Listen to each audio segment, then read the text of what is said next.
அனைவருக்கும் வணக்கம். கருத்துரிமை அப்படிங்கிறது நல்ல விஷயத்துக்கு பயன்படுத்ததானே தவிர பிளாக்மெயில் பண்றதுக்கு இல்லைன்னு சொல்லி பகிரங்கமா சவுக்கு சங்கர் அவருடைய வழக்குல உயர்நீதிமன்ற நீதிபதி வேல்முருகன் அவர்கள் எச்சரிக்கை விடுத்திருக்காரு. கூடவே சவுக்கு சங்கர் மீது நிலுவையில் உள்ள எல்லா வழக்குகளும் என்னோட டேபிளுக்கு ஜூலை 29க்கு முன்னாடி வரணும் அப்படின்னு சொல்லி உத்தரவும் பிறப்பிச்சிருக்காரு. இதனுடைய பின்னணி பத்தி இதுல பேசுவோம்.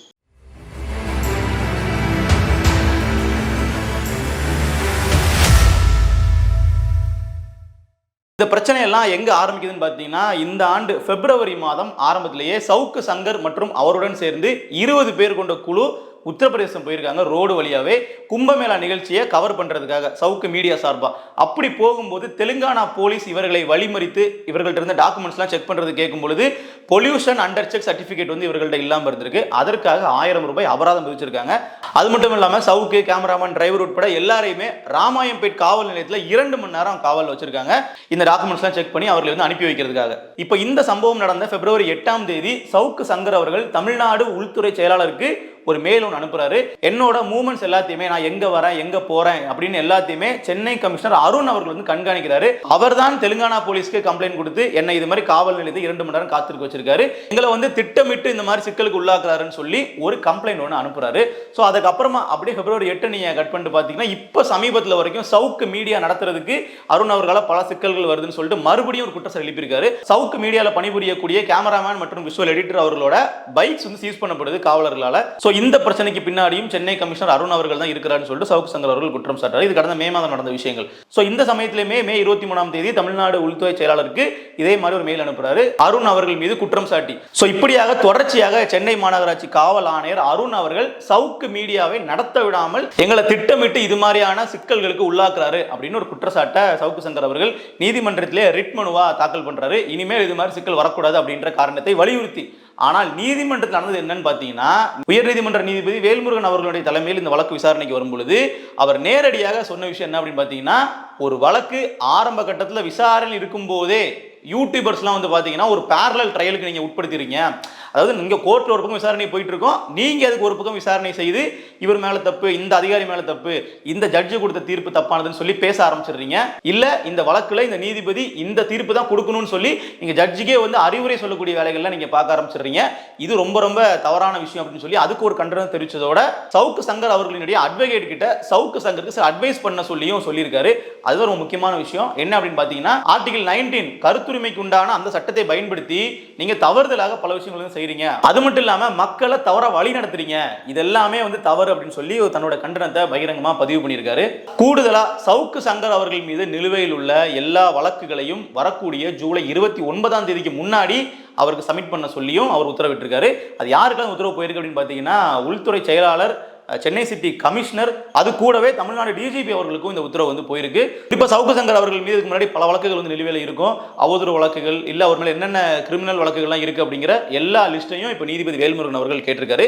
அந்த கேட்டதற்கான காரணம் என்ன அப்படிங்கிறது நம்ம கவனிக்கத்தக்கது. என்னன்னா, சவுக்கு சங்கர் அவர்கள் தான் இங்க வந்து பெட்டிஷனர், இவர் தான் வந்து மனுதாரர், இவர் தான் வந்து கோர்ட்டுக்கிட்ட போயிட்டு எனக்கு இது மாதிரி சிக்கல் இருக்கு, தீர்வு கொடுங்கன்னு கேட்டிருக்காரு. ஆனா இப்போ என்ன இருக்குன்னு பார்த்தீங்கன்னா, இவர் மீது நிலுவையில் உள்ள வழக்குகள்லாம் இப்போ நீதிபதி அவர்கள் கேட்டிருக்காரு. ஸோ இதுல வந்து என்ன பார்க்கப்படுது அப்படின்னா, சவுக்கு சங்கர் அவர்களுமே இப்ப இதுல வசமா மாட்டிக்கிட்டாரு. காரணம் என்ன அப்படின்னா, இவர் மீது உள்ள வழக்குகளை வந்து விசாரிச்சு பார்க்கும்போது கடந்த காலங்களில் ஜி ஸ்கொயர்லாம் சவுக்கு சங்கர் மீது வழக்கு போட்டிருந்தாங்க. எங்களை வந்து பிளாக்மெயில் பண்ணி பணம் கேட்கறாங்க அப்படிங்கிற குற்றச்சாட்டு ஜி ஸ்கொயர் தரப்புல வந்து வைக்கப்பட்டது. இப்படியாக பழைய வழக்குகள் எல்லாத்தையுமே நீதிபதி வேல்முருகன் அவர்கள் திருப்பியும் கேட்டிருக்கிறது ஒரு முக்கியமான விஷயமா பார்க்கப்படுது. மேலும் இந்த பிரச்சனையில தமிழ்நாடு ஹோம் செக்ரட்டரி சார்பா வாதாடின வழக்கறிஞர் அவர் என்ன சொல்லியிருக்காருன்னா, உள்துறை செயலகம் சார்பாக வாதாடிய வழக்கறிஞர் ரவீந்திரன் அவர்களும் சவுக்கு சங்கர் அவர்கள் என்னென்னலாம் கம்ப்ளைண்ட் கொடுத்தாரு, இதனுடைய தகவல்கள் என்ன அப்படிங்கிறத நான் முழுமையா ரிட்டன் ஃபார்மேட்ல இன்னும் 2 வாரங்கள்ல கோர்ட்ல தாக்கல் பண்றேன்னு அவர்கள் சொல்லியிருக்காங்க.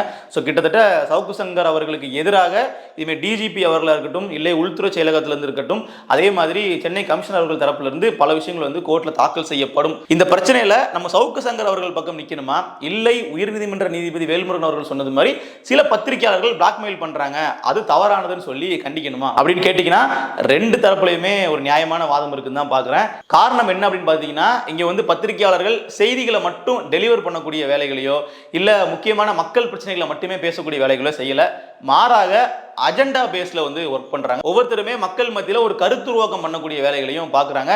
நரேட்டிவ் செட் பண்றதுன்னு சொல்லுவோம் இல்லைங்களா, உதாரணத்துக்கு நம்ம சவுக்கு சங்கர் அவர்களை எடுத்துக்கிட்டோம் அப்படின்னா அவருடைய நிலைப்பாடுகள் அப்படிங்கிறது 2021க்கு முன்னாடி வேற மாதிரி இருக்கும்.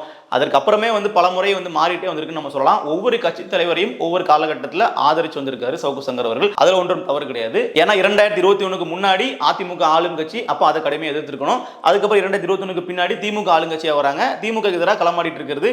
இதெல்லாம் நம்ம மேலோட்டமா பார்க்கும்போது ரொம்ப சரியானது மாதிரி தெரியலாம். ஆனா கொஞ்சம் நம்ம வந்து சவுக்கு சங்கர் அவர்களோட காணொலிகளை தொடர்ச்சியா பார்க்கும்போது நமக்கு என்ன தெரிய வரும் அப்படின்னு பார்த்தீங்கன்னா, பொலிட்டிக்கலா அவரோட ஸ்டாண்டு வந்து சரி இல்லை அப்படின்னு தான் எனக்கு தோணும். நான் கிட்டத்தட்ட பல வருஷமா சவுக்கு சங்கர் அவர்களோட வீடியோக்கெல்லாம் பார்த்துட்டு இருக்கேன். சவுக்கு மீடியாவோட ஒரு ப்ரொலாங் ஃபாலோவர்னே சொல்லலாம். என்னைய இப்போ வரைக்கும் நான் அதை பார்த்துட்டு தான் இருக்கிறேன். நம்ம பார்க்கறதுக்கான ரீசன் அப்படின்றது சவுக்கு சங்கர் அவர்கள் நமக்கு நீதியை வாங்கி கொடுத்துருவாரு, இந்த சமூகத்தில் ஒரு மாற்றத்தை உண்டு பண்ணிடுவாரு அப்படிங்கிற காரணத்தினால கிடையாது. மக்கள் பிரச்சனைகள்ல சவுக்கு சங்கர் எடுக்கக்கூடிய ஸ்டாண்ட் அப்படிங்கிறது சரியா இருந்திருக்கா இது வரைக்கும் பார்த்தீங்கன்னா பல இடங்கள்ல அது கேள்விக்குறியா இருக்கும். ஒன்று தூத்துக்குடி துப்பாக்கி சூடு, அதுல சவுக்கு சங்கர் அவர்கள் போலீஸ் வந்து வேணும்னே சுடல அப்படின்னு ஒரு கருத்தை சொன்னதா இருக்கட்டும். அப்புறம் ஸ்ரீமதி அவர்களுடைய அந்த ஒரு கொலை வழக்குல அது கொலை இல்லைங்க, அது வந்து தற்கொலை அப்படிங்கிற மாதிரி இவர் ஒரு கருத்தை சொல்லி அது காதல் விவகாரமா இருக்கலாம்னு சொல்லி கிட்டத்தட்ட ஆளும் தரப்பிற்கு ஆதரவான ஒரு நிலைப்பாடு, அந்த அதிகாரிகளையும் அந்த சிஸ்டத்தையும் காப்பாற்றக்கூடிய ஒரு நிலைப்பாடு வந்து எடுத்திருப்பாரு. ஸோ அப்போவுமே வந்து மக்களால் பெரும்பாலும் விமர்சிக்கப்பட்ட ஒரு நபர் சவுக்கு சங்கர். இருந்தாலும் அதுக்கப்புறமா வந்து அவருக்கான ஆதரவு வந்து அப்படியே பெருகும். காரணம் என்னன்னா, சவுக்கு சங்கர் அவர்கள் துணிச்சலாக எதிர்க்கக்கூடிய நபர்கள். அப்படி யாருன்னு பார்த்தீங்கன்னா, நம்ம இன்னைக்கு எல்லாருமே வந்து அரசியல்வாதிகளை எதிர்த்து கேள்வி கேட்க முடியும், அவர்களை விமர்சித்து பேச முடியும். இப்போ நீங்க என்ன கூட எடுத்துக்கிட்டீங்கன்னா, ஸ்டாலின் அவர்களையோ எடப்பாடி அவர்களையோ நம்ம விமர்சித்து பேசலாம். அவர்களை பற்றி நம்ம வந்து இறங்கி என்ன வேணாலும் பேச முடியும். அவர்கள் எதையுமே பர்சனலா எடுத்துக்க மாட்டாங்க. அவர்களுக்கு தெரியும் அரசியல் ரீதியாக விமர்சனம் வரும் அப்படிங்கிறது தெரியும். ஆனா இங்க இன்னொரு செக்டர் இருக்கு, அதிகாரிகள். இந்த அதிகாரிகள் பற்றி யாருமே வந்து வெளிப்படையா விமர்சனங்களையோ குற்றச்சாட்டுகளையோ வைக்கவே மாட்டாங்க, வைக்கவும் முடியாது அப்படிங்கிற நிலைமை தான் ரொம்ப நாள் இருந்துச்சு. அதை வந்து மிகப்பெரிய அளவில் உடைச்ச ஒரு சவுக்கு சங்கர் அப்படின்னு நினைக்கிறேன். ஏன்னா இவர் வந்து விமர்சிக்கக்கூடிய நபர்களே பார்த்தீங்கன்னா ஐபிஎஸ் அதிகாரிகளாக இருப்பாங்க, ஐஏஎஸ் அதிகாரிகளாக இருப்பாங்க. இவர்களையெல்லாம் நம்ம வந்து எதிர்த்து கேள்வி கேட்க முடியுமா அப்படிங்கிற மாதிரி நான் யோசிச்ச காலங்கள்லாம் உண்டு. ஸோ அந்த சமயத்தில் பெருமளவு வந்து இவருடைய பெயரை வந்து வெளிப்படையாக சொல்லி அவர்கள் மீது விமர்சனங்களை முன்வைக்கக்கூடிய ஒரு நபராக சவுக்கு சங்கர் அவர்கள் இருந்தாரு, இப்போ இருந்துட்டு இருக்காரு. சரி, அப்புறம் என்னப்பா இவ்வளவு துணிச்சலாக களமாடக்கூடிய நபரை வந்து மக்கள் நம்ம தானே வந்து பாதுகாக்கணும், அவரை நம்ம தான் ஆதரிக்கணும் அப்படின்னு கேட்டிங்கன்னா, அவர் எதிர்க்கிறதெல்லாம் வந்து பெரிய பாராட்டத்தக்க விஷயம் தான், துணிச்சலை வந்து போற்றத்தக்க விஷயம் தான். ஆனால் ஏன் எதிர்க்கிறாரு அப்படிங்கிற அந்த காரணத்தை தேடி பார்த்தோம் அப்படின்னா, அதில் மக்கள் நலன் இருக்கான்னு பார்த்தீங்கன்னா அது இருக்கலாம், இல்லாமல் இருக்கலாம். ஆனால் அதையெல்லாம் தாண்டி அதில் வந்து ஒரு பர்சனல் வெஞ்சன்ஸ் இருக்கும், ஒரு அஜெண்டா இருக்கும், ஒரு செயல் திட்டம் அதில் இருக்கும். அவருக்கு வந்து ஒரு பிளான் இருக்கும், ஓகே இந்த மாதிரி உங்களை அட்டாக் பண்ணும் அப்படிங்கிற மாதிரி. அது உங்களுக்கு எப்படி தெரியும் அப்படின்னா, பெரிய அளவில் நமக்கு ஒன்றும் அங்கே சோர்ஸ் எல்லாம் கிடையாது. அவர் எப்படி பேசுறாரு ஏன் பேசுறாரு தெரிய வரும்னு சொல்லிட்டு அவர் கூட வேலை பார்த்துட்டு வெளியே வந்த நபர்களே இதுக்கு முன்னாடி சொல்லியிருக்காங்கன்றது ஒன்று. அதையும் தாண்டி நீங்கள் அவரோட வீடியோக்கள் தொடர்ச்சியாக பார்த்தீங்கனாலே தெரியும் என்ன காரணத்திற்காக இவர் 2021க்கு முன்னாடி இபிஎஸ் அவர்களை வந்து அவர் ஒரு ஆளுமையே கிடையாது, அவர் ஒரு ஆளே கிடையாதுன்னு சொல்லி பேசிட்டு இருந்தபோது, இப்போ இபிஎஸ் அவர்கள் திடீர்னு எப்படி ஒரு ஆளுமையாக மாறினாங்க அப்படின்னு நமக்கு தோணலாம். அதே மாதிரி ஸ்டாலின் அவர்கள் மிகப்பெரிய ஆளுமையாக இருந்த நபர், இன்று வந்து ஸ்டாலின் அவர்கள் ஒரு பொம்மை முதல்வர், அவருக்கு ஒண்ணுமே தெரியாதுன்னு சவுக்கு அவர்கள் சொல்லலாம். அன்றைக்கு விஜய் அவர்களுக்கு வந்து நான் தான் எதிரி, அரசியல் ஜெயிக்க விட மாட்டேன்னு சொல்லி பேசிட்டு இருந்தவர் இன்றைக்கு தாவேக்காவே ஒரு முக்கியமான அரசியல் சக்தியாக மாற்றுறதுக்கு முயற்சி பண்ணிட்டு இருக்காரு. ஸோ இந்த விஷயங்கள்லாம் பார்க்கும்போது தான் சவுக்கு சங்கர் வந்து அவருக்குன்னு ஒரு செயல் திட்டம் இருக்கு, அவரு ஒரு சில அஜெண்டாக்காக வேலை பார்ப்பார் போல, அவருக்கு ஒரு சமயத்திலையும் ஒரு கட்சி ஆதரிக்காரு அப்படிங்கிறது அவருடைய இயல்பான பார்வையாளனாக ஒரு சாமானியனாக நமக்கே தெரிய வரும். அதுக்கு பெரிய அளவில் ஒன்றும் இன்னும் சொல்லி நமக்கு தெரியணும், இவர் வந்து எக்ஸ்போஸ் பண்ணதுனால சவுக்கோட முகத்திரை கிழிஞ்சதெல்லாம் கிடையாது. சவுக்கு சங்கர் அவர்கள் வெளிப்படையா ஒரு நபர் வந்து ஆதரிப்பாரு, வெளிப்படையா இது வரைக்கும் ஆதரிச்சுட்டு இருந்த ஒரு நபரை எதிர்ப்பார். இதை பார்க்கும்போது பார்க்கறவங்களுக்கு தெரியும், ஓகே சவுக்கோட அடுத்த ப்ராஜெக்ட் வந்து இந்த கட்சியா அப்படின்னு நமக்கே தெரிய வரும். இந்த விஷயத்தை வந்து இப்போ நான் மட்டும்தான் அவரோட வீடியோ பார்த்து கண்டுபிடிச்சான்னு கேட்டிங்கன்னா அந்த மாதிரிலாம் இல்லை. சவுக்கு சங்கர் அவர்களோட வீடியோ பார்க்கக்கூடிய பெரும்பாலான பார்வையாளர்களுக்கு தெரியும். ஒரு உண்மையை சொல்லட்டுமா, நமக்கு சவுக்கு சங்கர் தேவைப்படுறாரு, சவுக்கு சங்கர் அவர்களுக்கு நம்ம தேவைப்படுறோம். இதான் என்ன அப்படின்னு பார்த்தீங்கன்னா, இப்போ நான் வந்து நாம் தமிழர் கட்சி ஆதரிக்கிறேன் அப்படின்னா எனக்கு திமுக திட்டினா பிடிக்கும், பிஜேபி திட்டினா பிடிக்கும், அதிமுக திட்டினா பிடிக்கும். அவர்களை பற்றி எதிராக ஒரு செய்தியை வந்தால் பார்ப்போம், அவர்கள் பண்ண ஊழலை வந்து வெளிக்கொண்டு வந்தால் நம்ம பார்ப்போம். அதே மாதிரி அப்படியே மாற்றி திமுக காரங்களுக்கு சீமான திட்டினா பிடிக்கும், பிஜேபி திட்டினா பிடிக்கும் அப்படின்னா இந்த மாதிரி நமக்கு இருக்கக்கூடிய ஒரு அரசியல் ஆதரவு நிலைப்பாட்டுக்கு நாம சவுக்கு சங்கரை பயன்படுத்திப்போம். சவுக்கு வந்து திமுக எக்ஸ்போஸ் பண்ணார் அப்படின்னா அந்த வீடியோவை கட் பண்ணி பாருங்க இப்படி சொல்லியிருக்காரு பாருங்க நம்ம பேசுவோம். இதே மாதிரி தான் ஒவ்வொரு கட்சிக்காரங்களும் பண்ணுவாங்க. அதே மாதிரி சவுக்கு சங்கருக்கும் நம்ம தேவைப்படுறோம். சவுக்கு பேசுறத பார்க்கறதுக்கு பார்வையாளர்கள் வேணும், அப்போதான் அந்த அஜெண்டா ஒர்க் அவுட் ஆகும். அதுக்கு நாம இரையாக்கப்படுறோம்.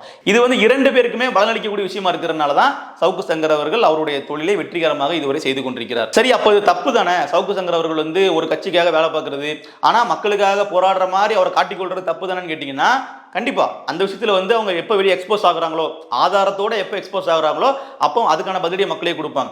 ஆனால் அதையெல்லாம் தாண்டி நான் சொல்ல ஒரு விஷயம் என்ன அப்படின்னா, சவுக்கு சங்கர் அவர்களை நம்ம எப்படி பார்க்கணும் அப்படிங்கிறது தான். குறிப்பா எந்த ஒரு மெயின் ஸ்ட்ரீம் ஊடகங்கள்லையும் வராத விஷயங்கள் நமக்கு சவுக்கு அவர்கள்கிட்ட இருந்து கிடைக்கும்.